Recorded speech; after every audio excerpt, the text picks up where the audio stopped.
올해 처음으로 생명의 산 본문으로 여러분 말씀을 전하게 되었습니다. 여러분 매일 묵상 잘하고 계시죠? 아멘.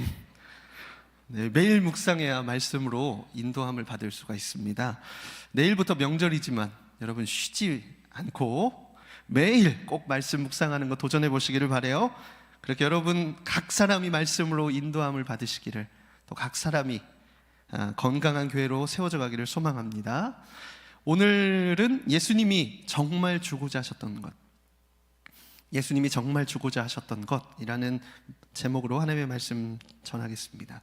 오늘 우리가 읽은 본문의 배경은 이렇습니다. 장소는 예루살렘입니다.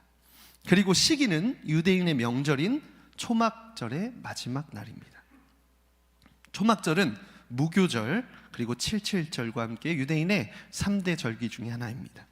장막절, 수장절이라고도 불립니다. 초막절의 의미는요, 그 옛날 그들의 조상이 출애굽해서 광야에서 유랑하던 시절에 하나님이 이스라엘에 대하여 신실하셨다 하는 것을 기억하기 위해서 모이는 절기입니다. 여러분 지금도 초막절이 되면 통곡의 벽이라고 벽 하나가 남아있어요. 그 벽에 사람들이 모여서 기도하는 유대인들이 많이 있습니다. 그만큼 초막절은 이스라엘 백성에게 매우 중요한 절기였습니다. 예수님께서도 이 명절을 지키기 위해서 예루살렘으로 가셨습니다. 그런데 은밀하게 가셨어요. 왜 은밀하게 가셨을까요? 요한복음 7장 1절에 그 후에 예수께서 갈릴리에서 다니시고 유대에서 다니려 아니하심은 유대인들이 죽이려 함이로라. 충격적이게도 예수님은 지금 생명의 위협을 받고 계십니다. 그리고 요한복음 7장 10절에 보면 그 형제들이 명절에 올라간 후에 자기도 올라가시되 나타내지 않고 은밀히 가시니라. 자신의 행보를 나타내지 않으시고 은밀하게 지금 움직이시고 계신 거예요. 아니 예수님은 인기가 많지 않으셨나요? 많은 무리가 따르지 않았던가요? 맞습니다. 예수님 가시는 곳마다 많은 무리가 예수님을 따랐습니다. 불과 한 장 전인 6장 1절과 2절에는 이렇게 나와 있습니다. 분위기가 이래요. 그 후에 예수께서 디베레아의 갈릴리 바다 건너편으로 가심에 큰 무리가 따르니 이는 병자들에게 행하시는 표적을 보았음이로라. 이 말씀은 오병이어 사건의 시작 부분입니다. 예수님은 이스라엘에서 가장 유명하신 분이셨어요. 슈퍼스타였습니다. 어디를 가든지 사람들이 따라왔습니다. 그날도 사람이 얼마나 많았던지 남자들의 수가 5,000명이라고 했습니다. 당시 계수할 때 수에 포함되지 않았던 여성과 노인과 아이들까지 포함하면 그 수가 2배 또는 그 이상으로 늘어난 거예요. 지금도 10,000명이 모이면 어마어마한 숫자예요. 그런데 그 이상의 사람들이 지금 예수님을 따르고 있는 것입니다.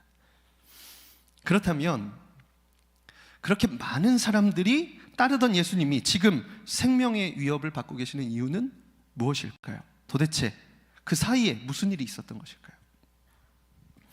우리가 다 아는 바와 같이 오병이어 사건은 굉장히 놀라운 사건입니다.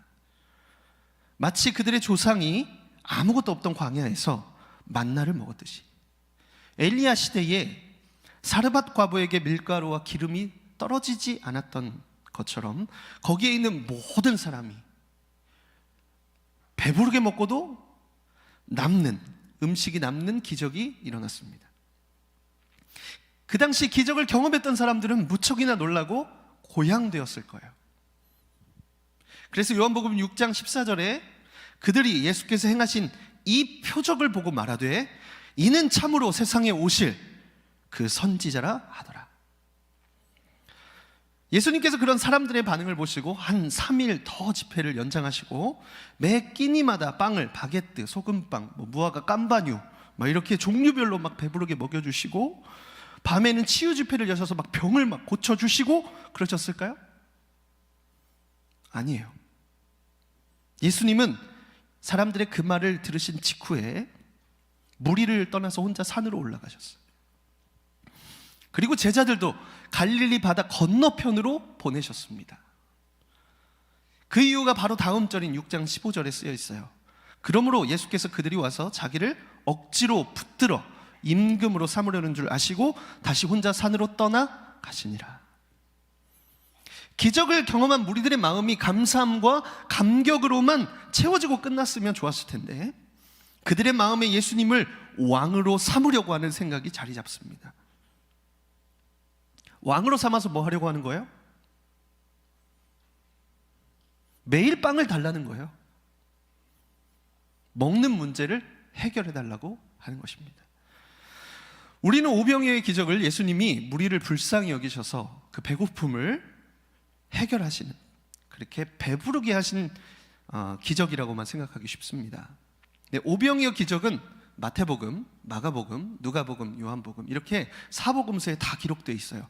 그만큼 중요한 사건이라는 뜻이에요. 그런데 요한복음에만 나머지 다른 복음서에는 없는 오병이어 이후의 사건이 기록되어 있습니다. 이 사람들이 얼마나 집요하냐면 바다 건너편으로 가신 예수님과 그리고 제자들을 수소문해서 찾아옵니다. 그들이 먼저는 디베랴로 갔다가 거기에도 예수님 안 계시니까 그 옆에 있는 가버나움까지 찾아왔습니다. 그렇게 예수님을 만나서 무리가 예수님께 묻습니다. 라비여, 언제 여기에 오셨나이까? 이게 그 오신 시간이 궁금해서 물어본 걸까요? 왜 자신들을 떠났냐고 물어보는 걸까요? 자신들을 왜 떠났냐? 더 함께 있어서 더 기적을 베풀어 달라고 지금 물어보는 겁니다. 그래서 예수님 대답하셨어요. 내가 진실로 너희에게 이르노니 너희가 나를 찾는 것은 표적을 본 까닭이 아니요 떡을 먹고 배부른 까닭이로다. 그러니까 배부르기 위해서 지금 찾아왔다고 말씀하신 거예요. 그 다음에 아주 중요한 말씀을 하세요. 요한복음 6장 35절에 예수께서 이르시되 나는 생명의 떡이니 내게 오는 자는 결코 줄이지 아니할 터이요 나를 믿는 자는 영원히 목마르지 아니하리라. 너희가 어제 먹었던 떡을 찾는구나. 그러나 내가 생명의 떡이다. 이렇게 대답하셨습니다. 그러니까요, 오병이어의 기적의 참된 의미는요, 무리의 배고픔을 채워주신 것이 아니고 예수 그리스도께서 생명의 떡이 되신다는 것을 가르쳐주고자 그 기적을 베푸시는 거예요. 썩어질 양식을 위해서 찾아온 자들에게 다시는 줄이고 목마르지 않을 영원한 생명을 주겠다. 그 기적을 그래서 보여주신 겁니다. 그런데 무리들이 이해를 하지 못해요. 무리가 다 실망하고 떠납니다. 심지어 요한복음 6장 66절에서 67절에는 이런 말씀이 나와요. 그때부터 그의 제자 중 누구요? 제자 중 많은 사람이 떠나가고 다시 그와 함께 다니지 아니하더라. 예수께서 12제자에게 이르시되 너희도 가려느냐. 무리가 떠나는 것은 그럴 수 있어요. 그런데 제자들도 떠났어요. 그때까지만 해도 예수님을 따르는 많은 제자들이 함께 있었는데 다 떠납니다. 심지어 예수님의 형제들까지도 예수님을 믿지 않았다고 7장을 읽다 보면 나와요. 다 떠나고 딱 12명만 남습니다. 그 12에게 예수님 물어보셨어요. 너희도 가려느냐? 여러분, 오병이어의 기적은 해피엔딩이 아니고 새드엔딩이에요. 군중이 원하는 것은 단순한 배부름이었고 예수님이 누구신지에 대해서는 관심이 없었습니다. 그런데 여러분, 거기서 끝이 아니에요. 상황이 더 악화돼요. 그렇게 민심이 돌아서니까 예수님을 탐탁치 않게 여기던 유대 지역 곧 예루살렘에 있었던 모세의 율법을 열심으로 지키는 유대교 종교 지도자들이 예수님을 제거하고자 했던 거예요. 그래서 예수님이 예루살렘에 가시면 목숨이 위험하신 상황이에요. 그래서 갈릴리로만 지금 다니시다가 예루살렘에 올라오시게 된 겁니다. 그것을 아시고 예수님께서는 초막절을 지키러 조용히 예루살렘으로 가셨습니다. 안 가셨으면 어땠을까요? 지금 타이밍이 안 좋잖아요. 그런데 가세요. 뭔가 의도가 있으셨다는 거죠. 그렇게 명절이 절반쯤 지나자 성전에 올라가셔서 자신을 드러내세요.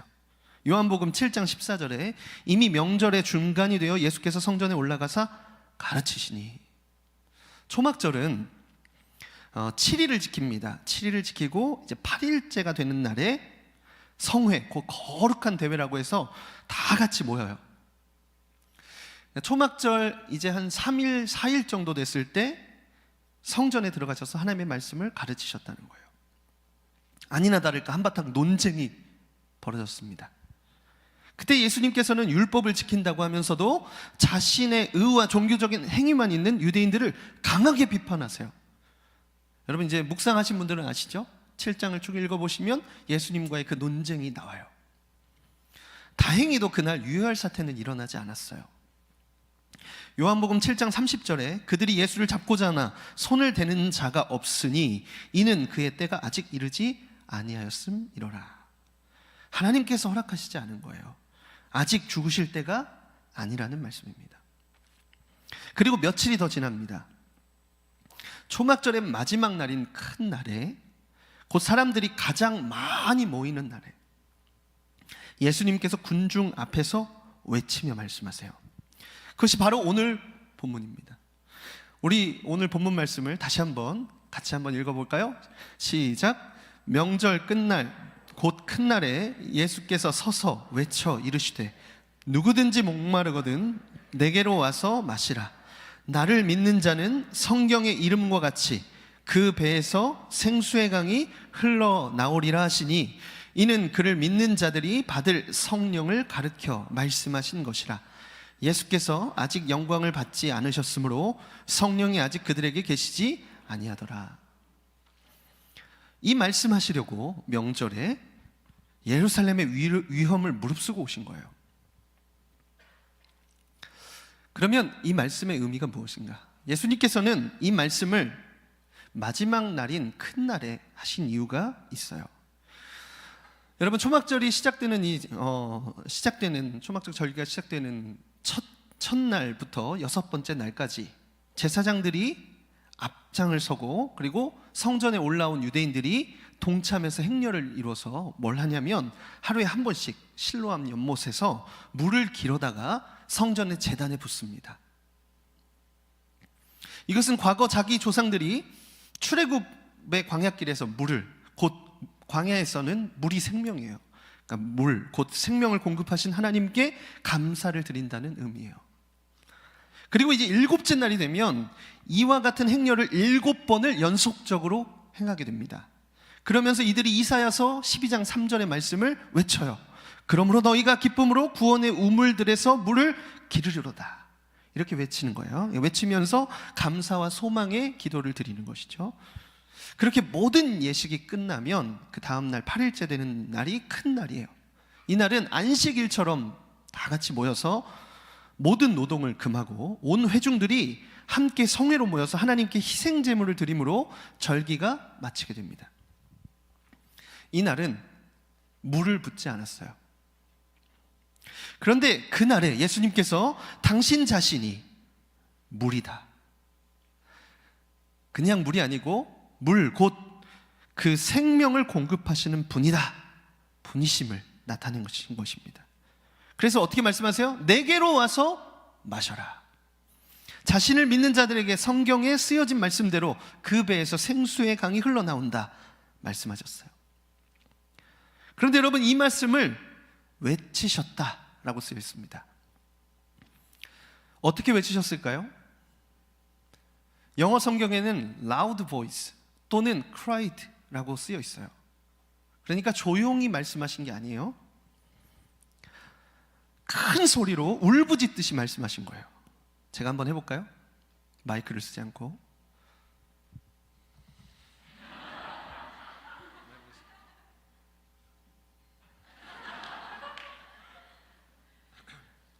누구든지 목마르거든 내게로 와서 마셔라.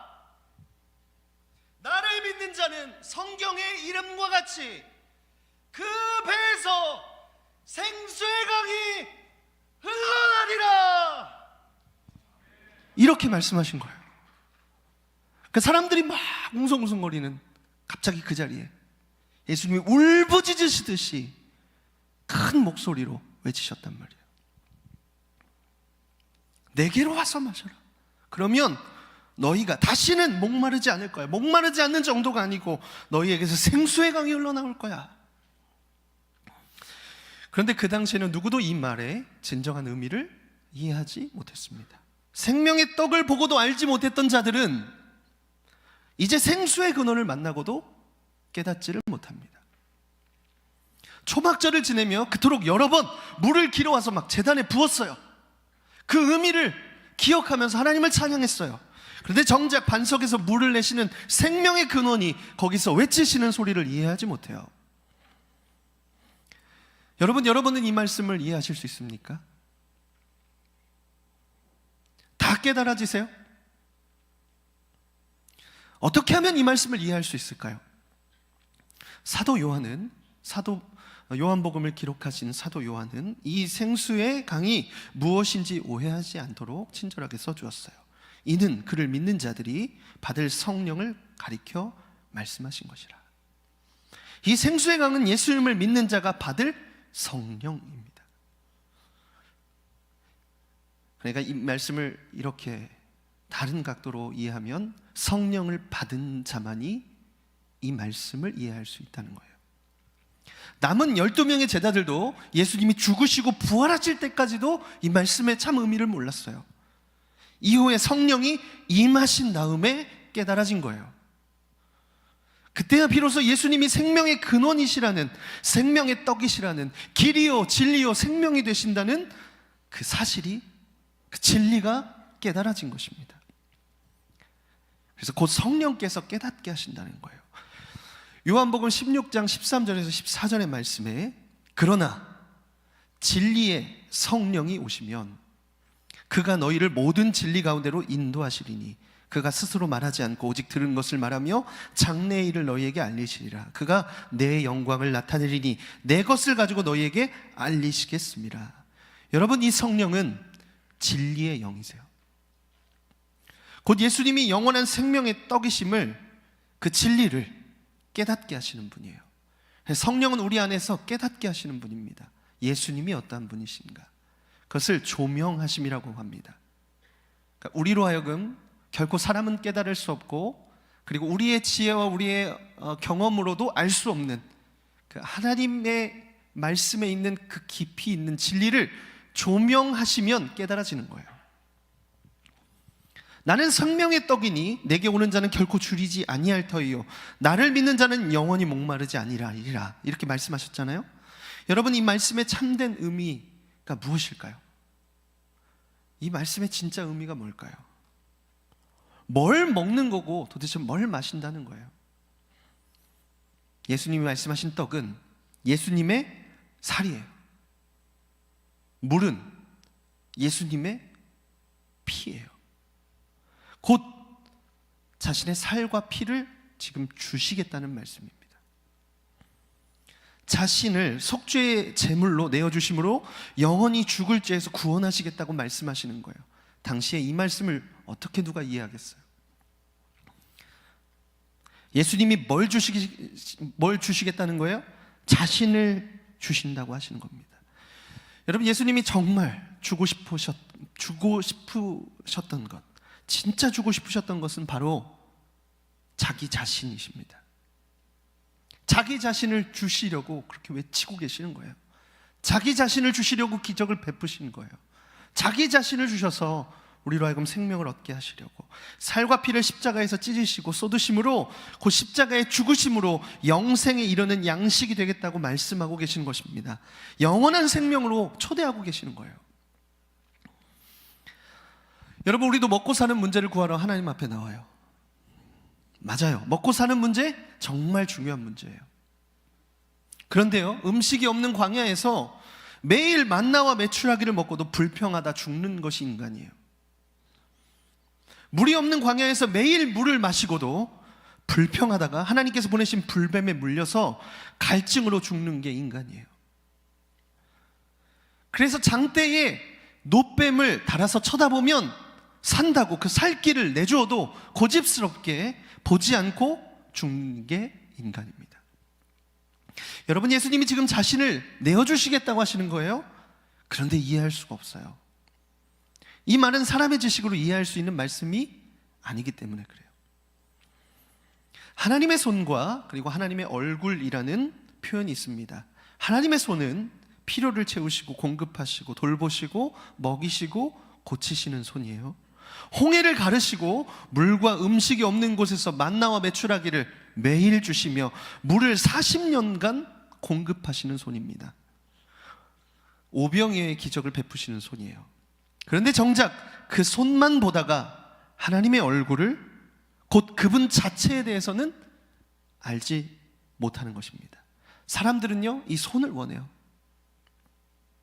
깨닫지 못하는 것이죠. 그래서 영원한 생명을 주시고자 내어주신 독생자를 거부합니다. 자신들의 기대를 충족하지 못한다고 떠나요. 제자들도 떠나요. 떠나기만 해요. 거리끼니까 죽이려고 해요. 그런데 그 자리에 가셔서 울부짖으면서 말씀해 주시잖아요. 나를 내어주겠다. 못 깨달아요. 이 참된 생명을 깨닫게 하시기 위해서 누가 오시는 거예요? 성령님이 오시는 거예요. 진리의 영이신 성령께서 우리 안에 오시면 비로소 그때야 깨달아지는 거예요. 영원한 생명의 떡이신 예수님을 알게 돼요. 그 사랑을 알게 돼요. 영적인 눈이 열려져서 장대에 달린 노뱀을 바라보고 구원을 받듯이 나무에 달려 죽으신 생명의 근원이신 예수 그리스도를 바라보게 되는 것입니다. 여러분, 이것을 깨달으면 그 속에 기쁨이 흘러넘쳐요. 구원받은 기쁨, 영원한 생명을 얻게 된 기쁨, 그 배에서 생수의 강이 흐른다고 말씀하시는 것입니다. 여러분, 또한 이 성령님은요, 자유케 하시는 분이세요. 고린도후서 3장 17절에 주는 영이시니 주의 영이 계신 곳에는 자유가 있느니라. 우리 한번 같이 읽어볼까요? 시작. 주는 영이시니 주의 영이 계신 곳에는 자유가 있느니라. 어디로부터의 자유예요? 죄로부터의 자유예요. 결코 사람은 해결할 수 없는 자신의 죄의 문제를 예수님이 해결하셨어요. 성령은 죄의 매인 자들이 이 사실을 깨닫게 하심으로 자유케 하시는 분이세요. 예수님이 나를 위해 죽으셨다는 그 사실이 깨달아져야 되잖아요. 그것을 깨닫게 하시는 분이세요. 고린도전서 6장 11절에 이런 말씀이 있습니다. 주 예수 그리스도의 이름과 우리 하나님의 성령 안에서 씻음과 거룩함과 의롭다 하심을 받았느니라. 죄로 더럽혀진 우리를 그리스도의 보혈과 성령 안에서 씻기시고, 그리고 거룩하고 의롭다고 말씀해 주시는 거예요. 의롭다 여김을 받은 존재입니다. 여러분, 이것은 죄와 진노의 자녀를 생명과 성령의 법으로 자유케 하셔서 하나님의 자녀라고 존재를 바꿔주시는 거예요. 그래서 로마서 8장 16절에 성령이 친히 우리의 영과 더불어 우리가 하나님의 자녀인 것을 증언하시나니, 죄에 매여 살고 돈에 매여 살고 육신에 매여서 이 땅의 것만 구하면서 세상에 속하여서 휩쓸려서 살아가는 우리를 예수 그리스도의 피로 구원받은 하나님의 자녀라고 증언하신다는 거예요. 그래서 히브리서 12장 28절과 29절에는 또한 이렇게 말씀하십니다. 우리 같이 한번 읽어볼까요? 그러므로 우리가 흔들리지 않는 나라를 받았은즉 은혜를 받자. 이로 말미암아 경건함과 두려움으로 하나님을 기쁘시게 섬길지니 우리 하나님은 소멸하는 불이심이라. 성령께서는 우리 안에 있는 헛된 마음과 우상과 두려움을, 그리고 죄된 본성을 태우시는, 소멸하시는 불이세요. 이 땅을 살아가지만 더 이상 두려워하지 않고 영원한 하나님의 나라를 꿈꾸게 하심으로 이 세상에서 자유케 하시는 분이에요. 성령은 진리로 가르치셔서 우리를 깨닫게 하시고 죄에 매여 살며 이 세상에 속한 우리를 자유케 하시는 분이라고 했어요. 마지막으로 성령은 그런 우리는 이 땅에 살고 있잖아요. 이 땅에서 인도하시고 보호하시는 분이세요. 그래서 로마서 8장에는 하나님의 영으로 인도함을 받는다라고 말씀하십니다. 우리 인생 가운데 찾아오셔서 동행하신다는 거예요. 내 안에 오셔서 말씀하시는 분이세요. 가르치시고 훈계하시고 돌보고 보호하십니다. 여러분, 이것을 성령의 내주하심이라고 합니다. 우리 안에서 주인 되시는 거예요. 내주하심. 비록 지금은 하나님의 나라가 희미하게 보이죠. 이 세상의 것이 당장 눈앞에 있으니까요. 하나님의 나라가 멀게 느껴지죠. 그렇게 희미하게 보여도 계속 우리 안에서, 우리 속에서 역사하심으로 나중에 얼굴과 얼굴을 마주하여 선명하게 볼 때까지, 그날까지 우리를 인도하시는 분이 성령님이세요. 여러분, 오늘 이 성령님을 사모하시기를 바라요. 영원한 생명을 깨닫게 하시는 진리의 영이신 성령님이 우리 안에 임하시도록 여러분 구하시면 좋겠어요. 자유케 하시며 우리의 삶에 친히 찾아오셔서 내주하시는 성령님을 여러분 초청하시길 바라요. 구하면 주신다 말씀하셨어요. 그래서 예수님이 이렇게 말씀하셨습니다. 누가복음 11장 13절에 같이 한번 읽어볼게요. 시작. 너희가 악할지라도 좋은 것을 자식에게 줄 줄 알거든 하물며 너희 하늘 아버지께서 구하는 자에게 성령을 주시지 않겠느냐 하시니라. 그 좋은 것이 뭐예요? 성령이에요. 우리에게 좋은 것은 돈이고 성공이고 이 고비를 넘어가는 것이고 다 세상에 있는 것들이에요. 떡과 같은 것입니다. 예수님께 찾아와서, 수소문에서 예수님께 찾아와서 뭐라고 하는 거예요? 또 떡을 달라고. 여러분, 오늘 우리가 예배에 나와서 떡만 구하다가 돌아갈 수도 있어요. 생명의 근원이신 예수 그리스도께 나와왔는데도 불구하고 갈증을, 그 치미는 갈증을 해결하지 못한 채 돌아갈 수도 있어요. 네, 여러분, 좋은 것을 주신대요. 우리가 생각하는 좋은 거하고 좀 달라요? 근데 그 좋은 것이 성령님이에요. 왜요? 생명 되신 예수 그리스도를 깨닫게 하시는 거예요. 바라보게 하시는 거예요. 그래서 성령님이 가장 좋은 것입니다. 그분, 바로 성령님을 우리가 마음에 모실 때 당신 자신을 주고자 했던 예수님을 우리가 그 사랑을 깊이 경험하게 되는 것입니다.